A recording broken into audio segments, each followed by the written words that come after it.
Então, vamos começar. Estamos com os slides aqui. Então, antes da gente começar, eu tenho que agradecer a Bind Insight e comentar que eles que viabilizaram essa atividade no Congresso hoje, arcando com as minhas despesas de viagem de Rochester para o Rio de Janeiro. E também preciso dizer que a Bind Insight tem sido nossa parceira, fornecendo reagentes para a investigação do uso de Free Light em Liquor.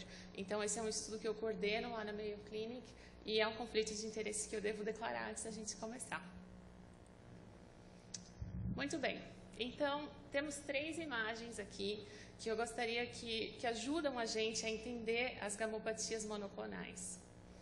As gamopatias monoclonais, então, têm como característica uma proliferação das células plasmáticas na medula óssea. Vocês conseguem ver o mouse? Conseguem.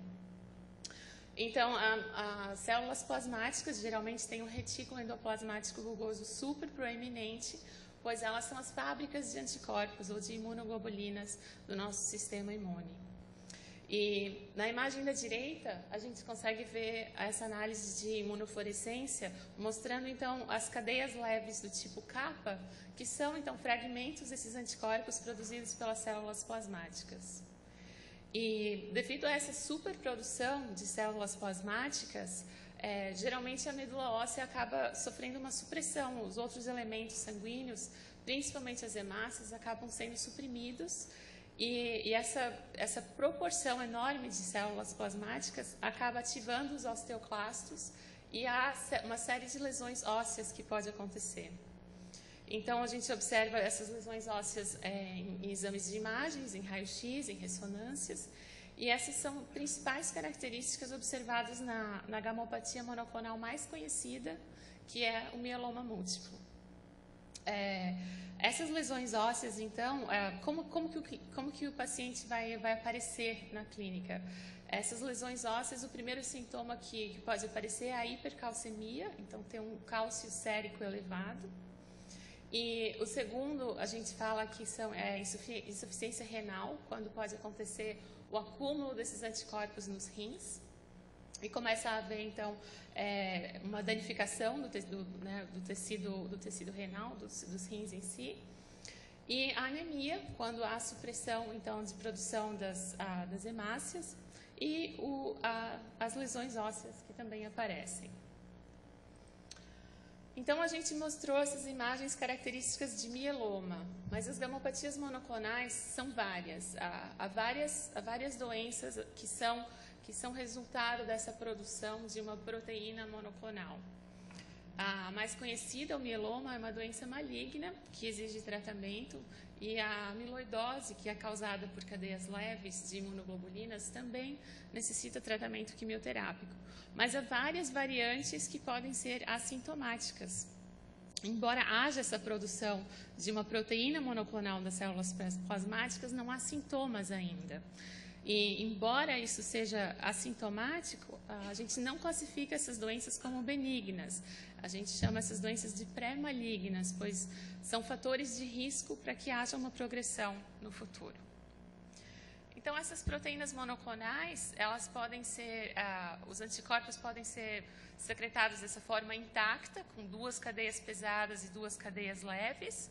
Geralmente há excesso de cadeias leves, para que isso não seja um fator limitante na hora que o anticorpo está sendo secretado.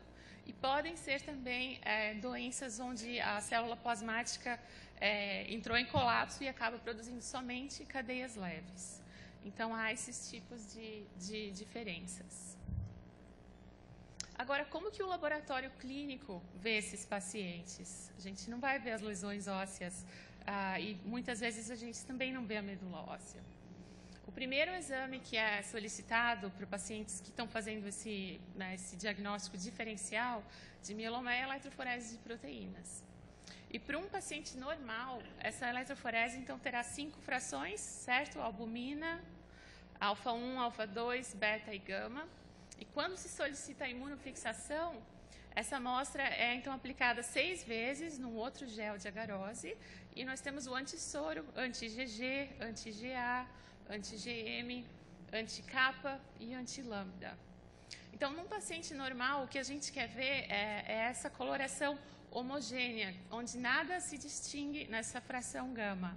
Porque, idealmente, a gente tem milhões de anticorpos que vão ter sequências de aminoácidos diferentes e vão ter essa distribuição normal ou gaussiana na fração gama. Por isso que a gente não vê um pico, que a gente tem essa distribuição normal da fração gama. E num paciente com mieloma, a gente enxerga esse pico monoclonal, que é a produção de um clone das células plasmáticas. Então, a gente tem a produção preferencial de um tipo de anticorpo, um tipo de imunoglobulina. E a imunofixação, nesse caso aqui, aponta que essa é um mieloma do tipo IgG com cadeia leve do tipo kappa. Então, essa é um cenário muito distinto, muito difícil de perder um diagnóstico assim no laboratório, é um diagnóstico relativamente simples de se fazer, com 2 exames, quando as características são tão pronunciadas. Agora, como eu falei, há várias gamopatias monoclonais e tem muitas coisas que são mais intermediárias e tem anomalias que não são tão fáceis de distinguir no laboratório. Então, um exemplo é esse caso que um paciente tinha um mieloma múltiplo de cadeias leves.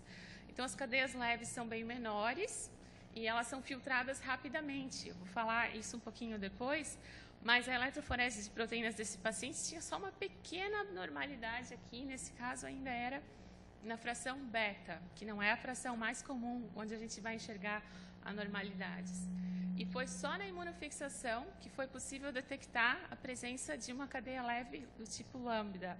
Provavelmente, essa eletroforese de proteínas, se tivesse sido feita sozinha, sem o follow-up, sem o acompanhamento da imunofixação, esse resultado teria sido um resultado normal. E nesse caso, foi preciso ainda uma amostra de urina, 24 horas, mostrando que aquela proteína que estava bem pequenininha no soro, na verdade, ela está toda no rim, está se acumulando então na urina, e lá é que está o grande pico monoclonal desses pacientes que têm o mieloma de cadeia leve, e lá é que foi possível quantificar essa proteína e seguir adiante. Então, precisou-se de 4 diferentes exames para se chegar a um diagnóstico nesse caso.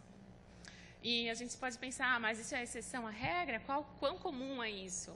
E na nossa clínica, na clínica de disproteinemia da Mayo Clinic, os mielomas de cadeia leve são quase 20% de todos os mielomas recém-diagnosticados. Então, para a gente que recebe assim, 1.000 amostras, 1.200 amostras por dia, a gente acaba vendo assim, uns 80 por dia desse tipo. Então, qual a distribuição das gamopatias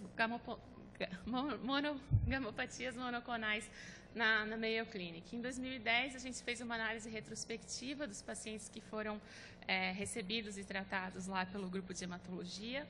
E um pouquinho mais da metade, então 52% dos pacientes, tem essa condição que a gente chamou de pré-maligna, que seria a gamopatia monoclonal de significado indeterminado, ou MUGOS.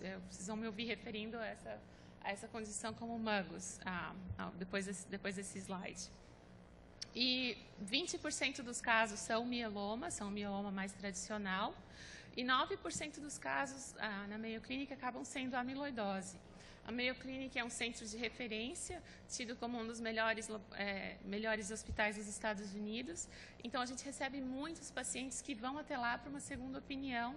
Então, apesar de amiloidose ser uma condição rara, a gente acaba vendo muitos casos por causa da dificuldade do diagnóstico e esses pacientes acabam indo até lá. Então, as 3 principais gamopatias monoclonais que a gente vê, a mais comum, o MUGOS, depois o mieloma múltiplo e a amiloidose. E, claro, temos também outras desordens linfoproliferativas e o mieloma latente, que também é um assunto que eu vou abordar nessa aula.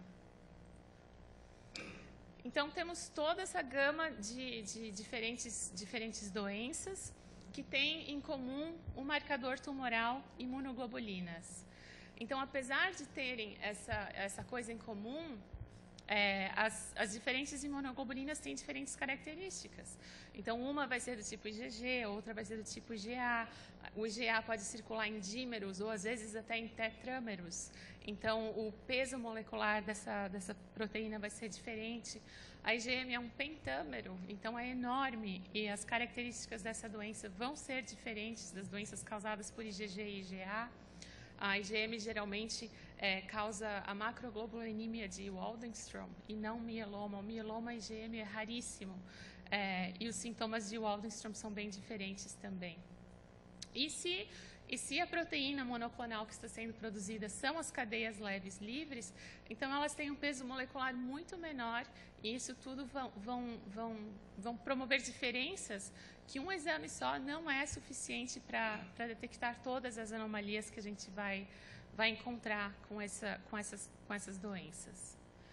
Então, além dessa diversidade de massas moleculares, cada anticorpo vai ter uma fração que se liga ao seu antígeno, uma especificidade diferente, devido a essa sequência única, e isso vai resultar em um padrão de migração diferente na eletroforese. Então, cada anticorpo tem uma carga elétrica diferente, uma massa diferente, que vão promover migrações únicas na eletroforese.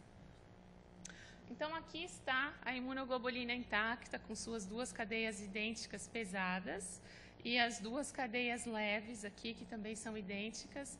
As cadeias leves podem ser do tipo kappa ou lambda. Kappa tem 24 kilodaltons, lambda, como circula em dímeros, são 50 kilodaltons, e a imunoglobulina intacta são 150 kilodaltons. 2/3 das nossas imunoglobulinas têm cadeias leves do tipo kappa. Então, a taxa de síntese, a gente produz 2:1, ou 1:8:1. Então, em teoria, 2/3 das nossas imunoglobulinas são do tipo kappa. Mas o metabolismo das cadeias leves livres é diferente. As imunoglobulinas intactas, geralmente elas vão sofrendo ocitose e vão ser recicladas ou degradadas de forma intracelular. E as cadeias leves, não. As cadeias leves elas vão ser filtradas pelos rins. E as cadeias do tipo kappa, como são menores, com 25 kilodaltons, elas vão passar livremente pelo glomérulo e vão ser excretadas mais facilmente. E a lambda, como são 50 kilodaltons, ela vai ter um pouco mais de dificuldade de passar pelo glomérulo e a taxa de filtração é um pouco mais devagar do que a kappa. Então, essa diferença do clearance, essa diferença do metabolismo, ajuda a explicar por que a gente acaba tendo mais lambda no soro do que kappa, que é o próximo slide que a gente vai conversar agora. Então, o exame que avalia as cadeias leves livres usa anticorpos policlonais, que vão ter como alvo essa parte, que é essa superfície exposta das cadeias leves livres e que não está aparente quando as cadeias leves estão intactas na imunoglobulina. Então, a afinidade dos anticorpos policlonais é 10.000 vezes maior para essa cadeia leve livre do que para a cadeia leve que está junto com as cadeias pesadas. O exame utilizado na nossa prática, ele é um imunoensaio e pode ser medido por nefelometria ou turbidimetria, e o exame é compatível com diversos instrumentos, então pode ser utilizado em diversas plataformas. E quando os estudos foram feitos para definir qual é o intervalo de referência, qual que é o valor normal das kappa e das lambda, das cadeias leves kappa e lambda, então estudou-se uma população que tinha entre 20 e 70 anos e se definiu o intervalo que atenderia 95% da população, para kappa e para lambda. E aqui vocês podem ver então que a lambda, apesar de ser produzida com uma taxa de síntese menor que kappa, a gente acaba tendo mais lambda no soro do que kappa. Então, temos as duas concentrações e um conceito importante, que é importante a gente definir aqui, é o que a gente chama de clonalidade, ou a razão kappa-lambda das cadeias leves kappa lambda. Então, esse intervalo, o numerador kappa, denominador lambda, é o único cálculo que é necessário. Então, esse intervalo de referência foi definido como todo o intervalo da população. Então, avaliou-se os resultados de todos os pacientes incluídos no estudo, porque não era interessante falar que alguém tem uma produção clonal de kappa ou lambda, se aquilo estaria definido dentro da normalidade. Então, o intervalo essa range aqui de 0,26 até 1,65 é o intervalo total da população normal.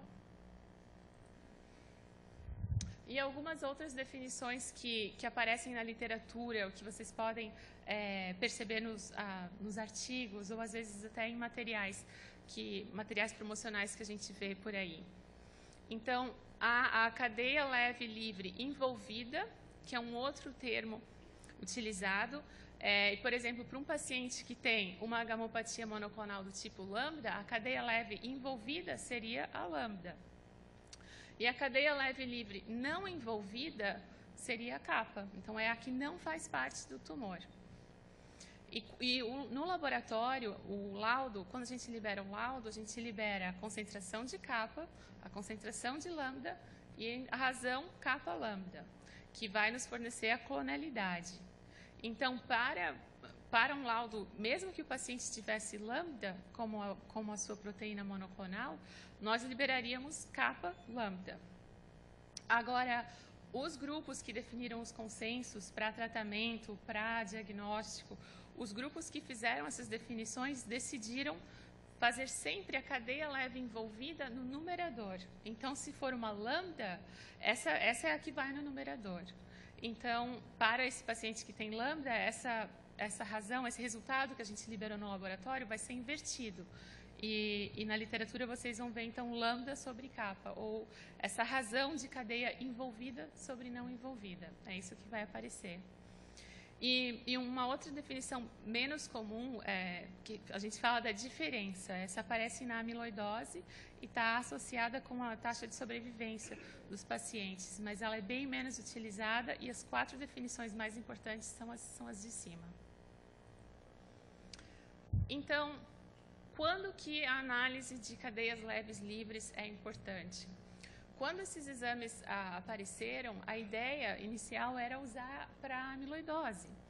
Mas quando se analisou uma população de pacientes com mieloma de cadeia leve, se observou que, bem claramente, nós temos kappa no eixo X e lambda no eixo Y, que os pacientes que tinham mieloma do tipo kappa, todos eles tinham essa concentração elevada das kappa, da cadeia leve do tipo kappa.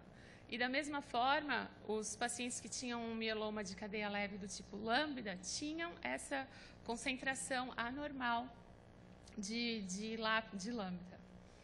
Então, aqui em laranja, a gente tem um intervalo normal da população, e é os círculos azul marinho aqui, que é a população normal, abaixo de 70 anos, e em vermelho a gente tem os pacientes acima de 70 anos, que normalmente eles têm uma diminuição da função renal, e aí começa a haver um acúmulo de free light chains, ou um acúmulo das cadeias leves livres, por conta desse dano na função renal.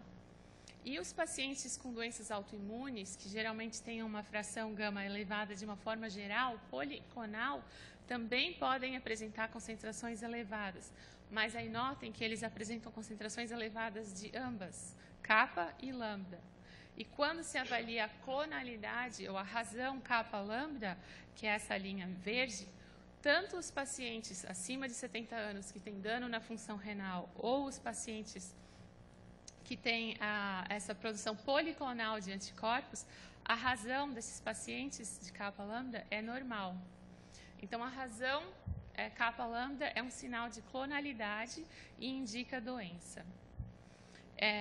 E aqui, esses círculos amarelos, a gente não falou disso ainda, mas há mielomas que, então, o paciente apresenta todas as características clínicas, apresenta as lesões ósseas, apresenta anemia, apresenta envolvimento da medula óssea significativo e tudo é negativo. A eletroforese de proteínas é negativa, a imunofixação é negativa no soro, na urina.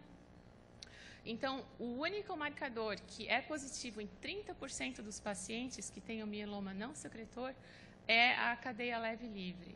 Então, embora seja somente 30% dessa população, é a única forma de monitorar esses pacientes sem uma biópsia de medula óssea. Esses pacientes que têm o mieloma não secretor, eles vão ser monitorados frequentemente com biópsias de medula óssea. Então, há um espaço grande, significativo para o exame de cadeias leves livres nessa população também. Então, cobrimos um pouco sobre o exame e agora vamos falar sobre tudo que é necessário, sobre todos os exames, o arsenal de exames disponíveis para diagnosticar uma gamopatia monoclonal.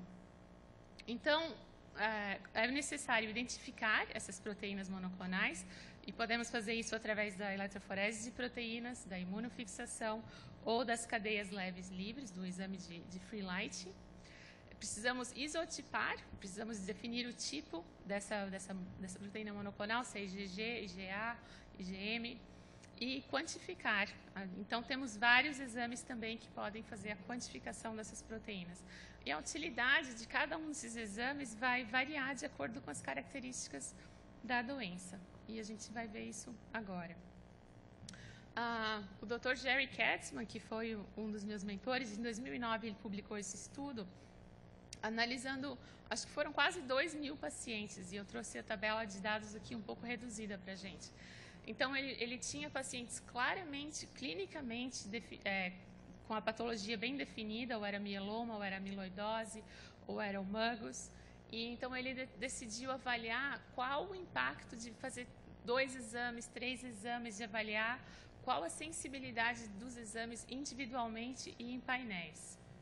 Então, aqui, por exemplo, os pacientes com mieloma, quando foram feitos 4 exames, então o soro, a proteína de eletroforeses no soro, a imunofixação no soro e a urina, sem o exame de free light, detectaram 99% dos casos de mieloma. Quando o free light foi incluído no painel, então quando foram feitos 5 exames, 100% dos casos foram diagnosticados. Então, avaliou-se que podemos eliminar a urina, podemos eliminar uma amostra do laboratório. Coletar urina de 24 horas não é fácil, especialmente para os pacientes mais idosos. Então, a confiança desse exame geralmente é diminuída, não chega no mesmo dia, às vezes demora para a gente receber essa amostra. Então, qual a sensibilidade de um painel de 3 exames? De fazer a eletroforese de proteínas, imunofixação e o free light. Conseguiu-se detectar 100% dos casos de mieloma também. Então, vocês podem notar que nas 3 condições principais, no mieloma múltiplo, na macroglobulinemia de Waldenstrom, que é causada por um aumento de IgM, e na amiloidose, fazer 3 exames é tão bom quanto fazer 5, e a gente consegue eliminar a urina no laboratório. E eu vou falar mais do mieloma latente nos próximos slides e do MUGOS também. O ponto desse slide era dizer que há um impacto significativo para o laboratório de ter menos uma amostra e pode-se reduzir o painel de exames de 5 para 3 para essas condições. Então, vamos começar a falar agora das 3 principais gamopatias monoclonais. Da MUGOS, então essa gamopatia monoclonal de significado indeterminado, o mieloma latente e o mieloma múltiplo normal. Então, antes de 2014, essas 3 doenças, que parecem bem parecidas, elas eram definidas da seguinte forma.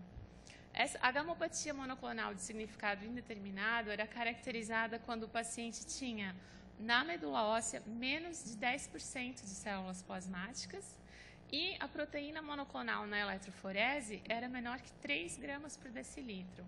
Esses pacientes clinicamente são assintomáticos e não têm os sintomas do tipo CRAB, que, então, se a gente for aqui embaixo tem a legenda que diz que seria hipercalcemia, o dano renal, insuficiência renal, anemia e as lesões ósseas. Então, esses pacientes têm essa doença assintomática que não requer tratamento. E o mieloma era caracterizado por pacientes que têm na medula óssea mais de 10% de células plasmáticas e tem uma proteína monoclonal no soro maior do que 3 gramas por decilitro, e esses pacientes são sintomáticos, então eles apresentam um ou mais dos sintomas do tipo CREB descritos aqui embaixo.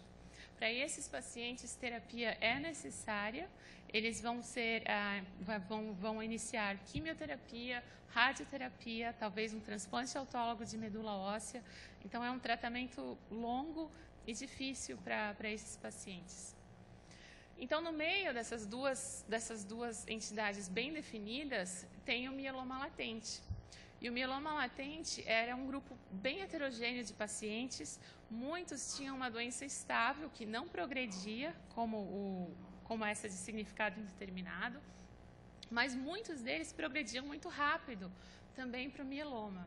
Então, até 2014, esses pacientes, os dois, o MUGOS e o mieloma latente, são condições classificadas como assintomáticas e esses pacientes não eram tratados.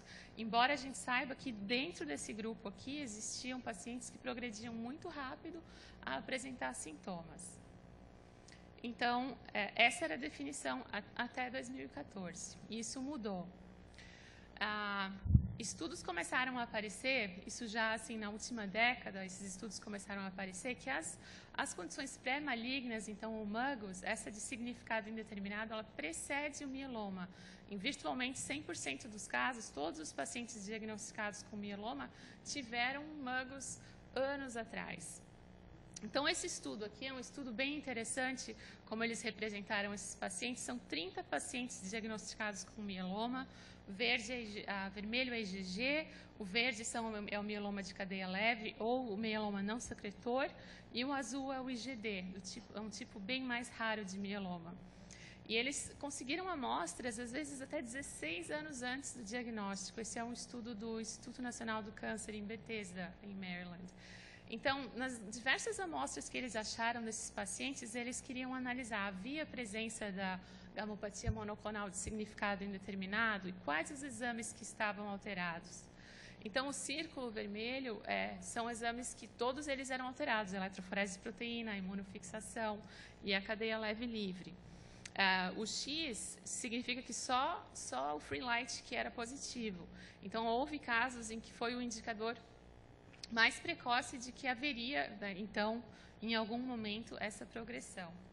Então, esse foi um dos primeiros estudos que disse que essa condição pré-maligna, MUGOS, e o MUGOS de light chain, ou o MUGOS de cadeia leve, também precede o mieloma de cadeia leve. Então, representado aqui na bolinha verde. E qual é a prevalência do MUGOS? Eu comentei que 52% das amostras que a gente recebe na clínica são pacientes com MUGOS. Então, na população acima de 70 anos, no Olmsted County, é o condado de Olmsted, é onde fica Rochester, no sudeste de Minnesota.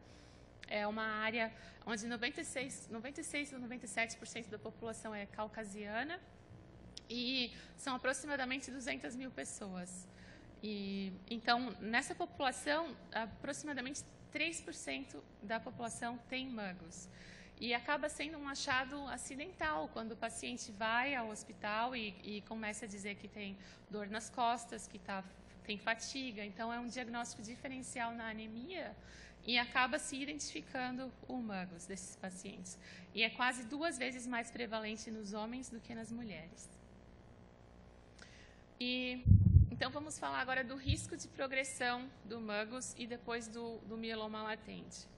Então, o MUGOS pode se converter ou pode progredir a mieloma ou a outras doenças mais sérias, numa taxa de mais ou menos 1% ao ano. Então, aqui está mostrando os anos desde o diagnóstico e a probabilidade de progressão no eixo Y.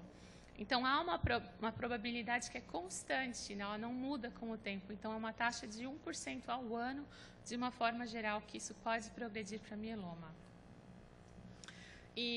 Então, o grupo de disproteinemia da Mayo Clinic, encabeçado pelo Dr. Katzman, pela doutora Dispenzieri e pelo Dr. Kyle, eles decidiram avaliar, então, mas quais são os fatores de risco que levam esses pacientes com MUGOS a progredirem para mieloma?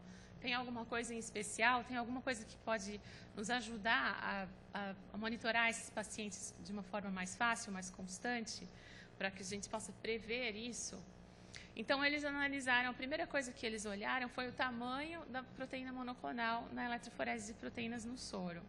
Então, eles perceberam que os pacientes que tinham uma proteína pequena, em 20 anos, 14% deles, então, tinha esse risco de 14% de progressão depois de 20 anos. E para os pacientes que tinham uma proteína monoclonal um pouco maior, em torno de 3 gramas por decilitro, desses o risco era bem maior. O risco de progressão depois de 20 anos era 64%. Então, esse foi um dos estudos que eles fizeram. E o próximo, então, eles olharam, e tem algum isotipo diferente que progride mais rápido do que o outro? Se o paciente tiver IgG, IgA ou IgM, a progressão é diferente? E eles descobriram que é. Então, nesse estudo, eles identificaram que os pacientes com IgA ou com IgM progridem para uma doença maligna mais frequentemente do que os pacientes que têm a IgG. E o IgM não necessariamente o mieloma, né? Seria o Waldenstrom. E o terceiro dado que eles incluíram nessa análise para estudar os fatores de risco foi o exame de Free Light, foi a análise das cadeias leves livres no soro. E o que eles perceberam aqui é que os pacientes que tinham a razão kappa lambda normal eram os pacientes que tinham o menor risco de progressão para as doenças malignas. Então, os pacientes que tinham essa kappa lambda muito anormal, indicando uma proteína monoclonal do tipo lambda, tinham maior risco de progressão, e da mesma forma os que tinham essa proteína indicando kappa também tinham maior risco de progressão para as doenças malignas do que quem tinha essa razão normal. Então, a análise multivariada foi feita combinando esses 3 fatores. E isso é o que a gente utiliza hoje em dia na Mayo Clinic como um scoring, para identificar quais os pacientes com MUGOS que vão progredir, ou qual que é a taxa de risco de progressão da doença. Então, ter a razão kappa lambda anormal é um fator de risco, a proteína monoclonal sérica acima de 1,5, e se a gente achar um IgA ou um IgM através da imunofixação, isso também é um fator de risco. Então, se os pacientes apresentam esses 3 fatores de risco, a progressão deles é quase de 2,5% ao ano, o risco de progressão. Se 2 fatores são anormais, essa progressão é um pouco mais lenta. E se todos os fatores de risco são normais, esses pacientes têm uma chance de progredir bem menor. Então, esses fatores de risco esses pacientes podem ser monitorados com menos frequência do que os pacientes, por exemplo, que têm os 3 fatores de risco anormais. Então, nesse modelo de estratificação de risco, aqui, incorporando esses três fatores preditivos, se identificou num grupo de pacientes de quase 1.000 pacientes, os que tinham low risk, os que tinham risco bem baixo de progressão, sem nenhum fator de risco, tinham uma taxa de progressão de 2% depois de 20 anos. Então, com um risco de 0,1% ao ano, comparado com os pacientes que tinham esse risco alto de progressão, 27% deles tinham esse risco de progressão de mieloma. Então, esse painel está aqui novamente, quando a gente estava falando de diagnóstico. As cadeias leves livres, a gente deve ter uma medida basal desses pacientes, porque isso vai nos ajudar a identificar os fatores de risco de progressão desses pacientes com MUGOS. E, por exemplo, para um laboratório menor, uma instituição menor que está fazendo uma triagem, que está fazendo um screening desses pacientes, e só tem acessível a eletroforese de proteínas e o exame do Free Light, nós vamos perder aproximadamente 13% do MUGOS, quando a gente não vai avaliar a imunofixação. Mas esse MUGOS, que tem a razão normal, a razão kappa lambda normal, é o de baixíssimo risco.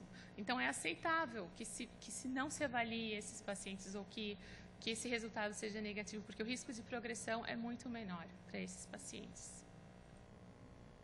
E agora a gente vai falar do mieloma latente, do mieloma múltiplo latente, que a curva aqui, ou a probabilidade de progressão, ela é maior nos primeiros 5 anos. Esses pacientes têm um risco de progredir de aproximadamente 10% ao ano, de desenvolver o mieloma, ou alguma outra doença associada à proteína monoclonal. E depois desses 5 primeiros anos, então, se não houve progressão nesses 5 primeiros anos, a progressão acaba se tornando mais parecida com a do Magus, e acaba sendo de 1% ao ano. Então, o monitoramento dos pacientes nesses primeiros 5 anos é muito importante. E quando se começou a se estudar esses pacientes do mieloma latente, que são esse grupo heterogêneo, que eu falei que uns têm doença mais estável e outros progridem rapidamente, uma das coisas que foi feita foi analisar a razão da cadeia leve envolvida sobre a não envolvida, e aqui a gente vai estar falando só dessa razão. Então, os pacientes que tinham uma razão kappa-lambda ou lambda-kappa, dependendo do tipo de mieloma maior que 100, 72% desses pacientes progrediam para mieloma em 2 anos. E aqui estão só as características, qual que foi o evento que levou ao diagnóstico de mieloma, então a progressão. Apresentaram lesões ósseas ou anemia, insuficiência renal, a hipercalcemia. Então, esses 72% dos pacientes aqui tiveram esses diversos eventos, que na verdade não foram fatores de risco, mas o que foi um fator de risco para a progressão, então, foi essa razão de cadeia envolvida, não envolvida, acima de 100. Então, e um outro fator de risco que foi observado nessa população com mieloma latente foi a quantidade de células plasmáticas na medula óssea. Os pacientes que tinham uma proporção acima de 60%, que tinham mais do que 60% de células plasmáticas, eles também progrediam mais rápido para o mieloma ativo, para o mieloma sintomático, do que os pacientes que tinham menos do que 60% de células plasmáticas. Então, esses 2 estudos da medula óssea e a incorporação do Freelite mudaram a definição do que é mieloma hoje em dia. Então, o mieloma, não há mais necessidade de haver a apresentação de sintomas para que o paciente receba tratamento e seja chamado de mieloma sintomático, que era a nomenclatura mais antiga. Então, esses pacientes, hoje em dia, que têm as células plasmáticas na medula óssea acima de 60%, ou as cadeias leves livres acima de 100, esses pacientes já irão ser classificados como mieloma múltiplo, que requer tratamento. Então, essa aqui foi a mudança da definição. Saímos do mieloma sintomático, que esperava o aparecimento de danos irreversíveis aos órgãos, para iniciar um tratamento, para agora nós temos essa definição que é baseada nos biomarcadores. Então, e vocês podem notar que o tamanho da proteína monoclonal, que era definido pela eletroforese aqui no Magus e no Smoldering, ele não aparece mais para definir o mieloma que requer tratamento. Então, isso foi modificado no final de 2014 e o Freelite, então, passou a fazer parte dessa categoria diagnóstica para mieloma múltiplo. Eu acho que é isso que eu queria cobrir nesse slide aqui. Então, e colocou-se um cap, então a gente colocou um limite, só vai ser um mieloma latente se o paciente tiver menos de 60% de células plasmáticas na medula óssea. E essa mudança na definição, ela foi bem importante, porque há 15 anos atrás não havia as terapias que nós temos hoje, que têm menos efeitos colaterais. Então, os pacientes que a gente sabe que vão ter um risco de progressão muito alto, que vão desenvolver sintomas logo em 2 anos, eles têm mais chance de receber um tratamento, às vezes com 2 anos de antecedência, quando o sistema imune deles está mais forte. Então, eles têm mais chance de lutar quando tem essa doença que até hoje é considerada incurável, né? Então, inicia-se o tratamento mais cedo para esses pacientes hoje em dia.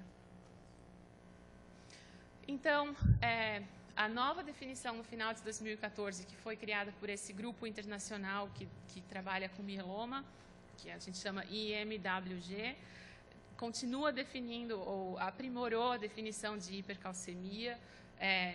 Então, é um cálcio sérico acima de 1 miligrama do valor de referência ou acima de 11. O dano renal é classificado como uma taxa de filtração glomerular menor do que 40 ml por minuto, ou uma creatinina absoluta maior do que 2 miligramas por decilitro. A anemia, uma hemoglobina menor do que 10, ou menor do que 2 gramas do valor de referência. E as lesões ósseas, então, são caracterizadas por osteoporose, com fraturas de compressão, ou então evidência de uma ou mais lesões ósseas em exames de imagem. E o que foi adicionado, que é completamente novo nessa guideline de 2014, são esses 3 biomarcadores de malignidade.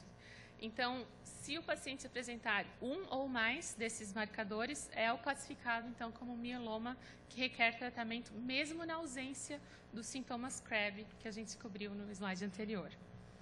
Então, são essas 60%, acima de 60% de células plasmáticas, a cadeia leve envolvida, a razão de cadeia leve envolvida acima de 100, ou então mais de uma lesão óssea na ressonância magnética, se o paciente não tiver sintomas. Então, essas 3. E eu acho que o importante dizer aqui é que todos esses estudos foram feitos com o exame que usa os anticorpos policlonais, com o Freelite. Então, os resultados obtidos com a análise de cadeias leves livres por outros fornecedores, não há os mesmos estudos, não há o mesmo grau de evidência, e como os anticorpos são diferentes com os diferentes fornecedores, os resultados não são intercambiáveis. Então, é um pouco difícil de estimar ou de achar os mesmos valores para reagentes de outros fornecedores. E eu queria também focar na diferença da análise de cadeias leves livres versus a medida de cadeias leves totais, que é um exame que geralmente a gente faz na urina, né? A gente analisa lá na Mayo Clinic cadeias leves totais em urina, e a gente está analisando, então, as cadeias leves que estão unidas, as cadeias pesadas, então na IgG, na IgA, na IgM, por exemplo, mais as cadeias leves livres. Enquanto a cadeia leve livre é a única coisa que a gente está medindo. Então, os valores de referência são diferentes, as sensibilidades dos exames são completamente diferentes, e a análise de cadeias leves totais não faz parte de nenhum consenso, não faz parte de nenhum guideline, e para a urina, o exame preferencial ainda é a imunofixação, é o exame mais sensível para a detecção de cadeias de proteínas monoclonais na urina. Então, aqui é o exame que no Brasil a gente está chamando de Freelite. Então, o kappa e lambda são 2 ensaios individuais e a gente consegue fazer o cálculo da cadeia leve livre, kappa lambda, razão kappa leve livre, e o fornecedor é a Binding Site. E há outros fornecedores, então, que fazem a análise de cadeias leves totais, e há também outros fornecedores que fazem a cadeias leves livres, mas os resultados não são intercambiáveis. Então, nós cobrimos até agora o papel das cadeias leves livres no diagnóstico de gamopatias monoclonais, que as cadeias leves livres e com eletroforese, elas vão nos dar uma maneira sensível e eficiente para diagnosticar as gamopatias monoclonais e vão nos ajudar a estratificar, a nos dar fatores de risco de progressão e determinar quem são os pacientes que têm muito baixo risco de progredir e os pacientes que têm alto risco de progressão para a doença maligna. Então, qual é o impacto disso no laboratório? Para o diagnóstico, é possível reduzir o painel de exames para 3, para termos uma amostra somente de soro no laboratório, não sendo mais necessário urina, a não ser que a amiloidose seja um diagnóstico altamente diferencial, ou esteja participando do diagnóstico diferencial. E se a queixa for mieloma, se tiver sintomas clínicos de mieloma ou CREB, então provavelmente a eletroforese de proteínas e o exame de Freelite são suficientes para o screening desses pacientes. E para prognóstico, o paciente que tem o mieloma latente, que tem a razão envolvida, não envolvida, acima de 100, progride muito rapidamente e hoje em dia é caracterizado como mieloma, mesmo na ausência de sintomas, e nos ajuda também para a progressão da gamopatia monoclonal de significado indeterminado. E agora a gente vai entrar na parte de monitoramento. Então, Para os pacientes que apresentam esse pico monoclonal grande, evidente na eletroforese de proteínas, quando se inicia o tratamento desses pacientes, a ideia é que esse pico monoclonal diminua, até que a gente não tenha mais doença residual. Então, e o cálculo dessa proteína monoclonal, eu sei que todo mundo aqui é de laboratório, mas a gente precisa de uma análise que meça a proteína total, e então a gente, né, com a fração relativa aqui de quanto que era esse pico monoclonal, a gente consegue calcular essa concentração. Quando a proteína monoclonal está muito reduzida e ela chega a ser menor do que 1 grama, 1 grama por decilitro, a gente começa a ver uma grande variação. Então, tem muita imprecisão nesse gating, então, nessa definição dos gates de cada fração e do tamanho da proteína monoclonal. Então, fica mais difícil monitorar os pacientes que estão próximos, então, que tem essa proteína monoclonal menor agora, após o tratamento. E fica mais difícil por causa da imprecisão analítica que é observada nessas medidas. Então, proteína monoclonal pode ser difícil de mensurar em algumas situações. Se ela for maior que 3, o que acontece para os laboratórios que ainda fazem o gel de agarose é que o corante que a gente usa, como a C-Blue, que a gente usa para fazer a coloração do gel depois, a gente acaba observando uma saturação do corante. Então, uma proteína que a gente quantita ou faz uma quantificação de 4, às vezes no gel, se a gente for fazer a nefelometria, se for fazer uma imunoglobulina total, IgG, por nefelometria, esse valor vai ser 5. E isso acontece por causa dessa saturação que a gente observa principalmente com a IgG. Tem um artigo também publicado pelo nosso grupo que conta um pouco melhor essa história. E se a proteína, então, for menor que 1, a quantificação através da eletroforese de proteínas pode ser altamente variável e imprecisa. E, além disso, a gente pode observar que algumas proteínas monoclonais migram com outras proteínas na fração beta. Então, e às vezes até na fração alfa-2. Então, isso pode também dificultar, geralmente são proteínas bem menores, difíceis de visualizar, mais difíceis ainda de fazer a quantificação. E quando está se monitorando o mieloma múltiplo, existem vários critérios que a gente chama de resposta mínima, resposta parcial, resposta completa, resposta estrita ou progressão. E essa análise, como o paciente está respondendo, ela é baseada no laboratório. Então, ela é baseada nos exames que nós realizamos diariamente. E, então, os consensos definiram que, por exemplo, para uma resposta parcial, é necessário que a imunoglobulina envolvida, que a gente observe uma redução de 50%. E que, por exemplo, na urina tenha uma redução maior do que 90% daquele pico monoclonal, para que se considere isso uma resposta parcial, por exemplo. E uma resposta completa significa que não conseguimos mais visualizar nada no soro ou na urina. E também tem a medula óssea também está normal, com pouco envolvimento de células plasmáticas. E a resposta estrita, então, é quando o paciente ainda normaliza a razão kappa lambda, quando esse valor agora volta normal, por exemplo. Então, são vários critérios baseados na série de exames que nós realizamos. E a maioria dos pacientes vai ser monitorado por um painel de exames.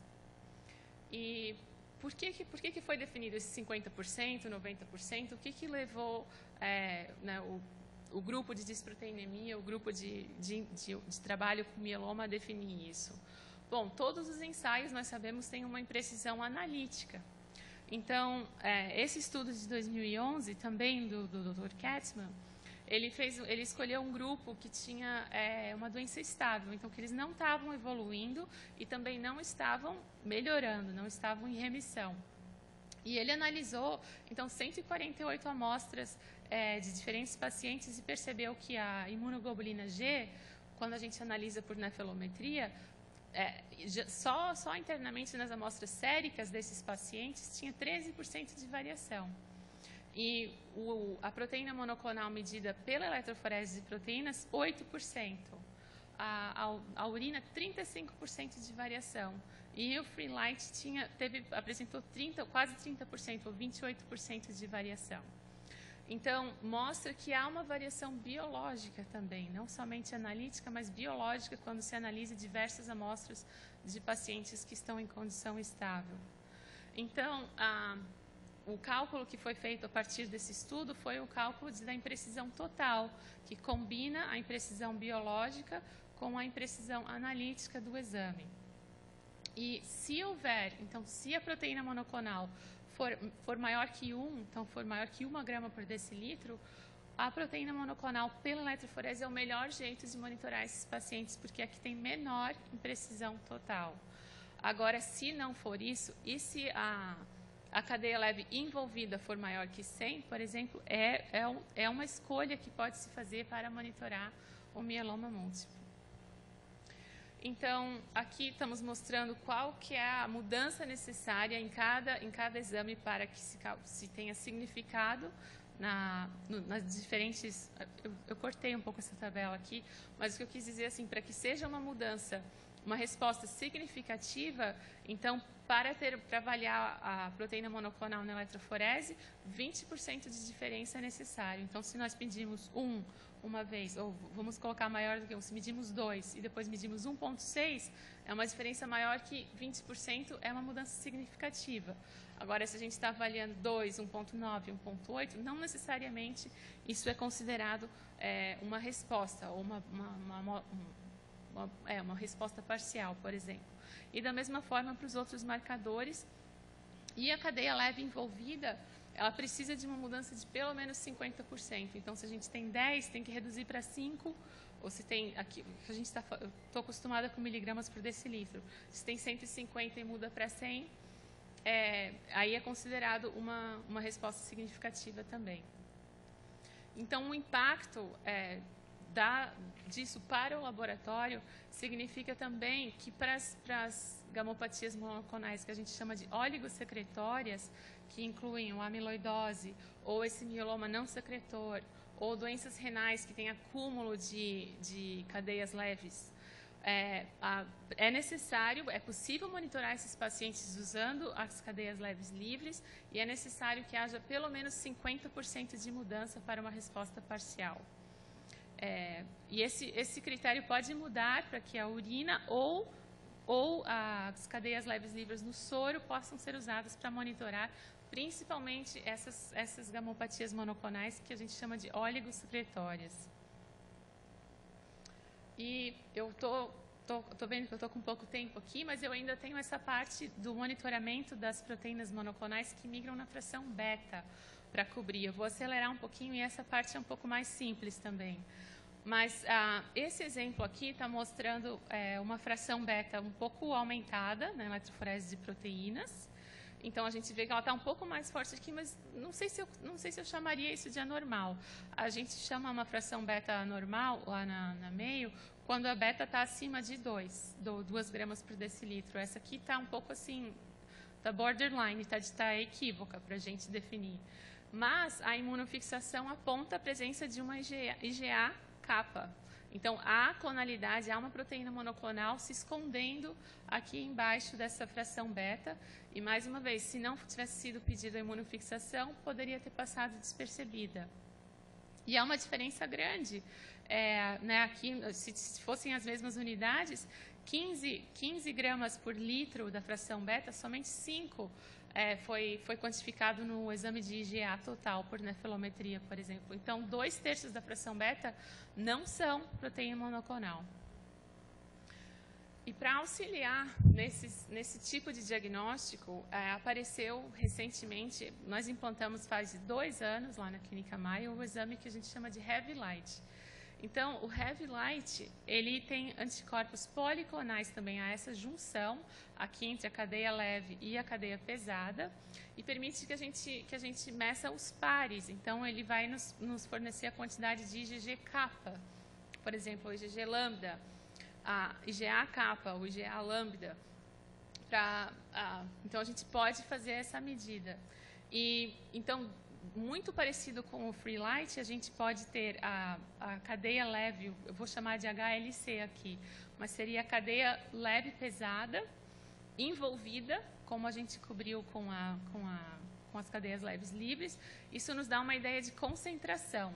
E a razão de cadeias leves pesadas vai nos dar uma ideia de excesso clonal, de clonalidade, assim como a razão kappa lambda das cadeias leves livres. Então, esse estudo foi feito, por exemplo, com 518 pacientes com mieloma e depois com quase 1.000 pacientes que tinham MUGOS. E a gente avaliou qual a positividade do exame Heavy Light para esses pacientes. Detectou 97% dos pacientes com mieloma IgG ou IgA e 45%, 89%, 90% dos pacientes que tinham MUGOS. Então, esse estudo foi determinante de dizer, bom, parece que o Heavy Light não é sensível para o diagnóstico de gamopatias monoclonais. A gente precisa continuar utilizando a eletroforese de proteínas, as cadeias leves livres, a imunofixação.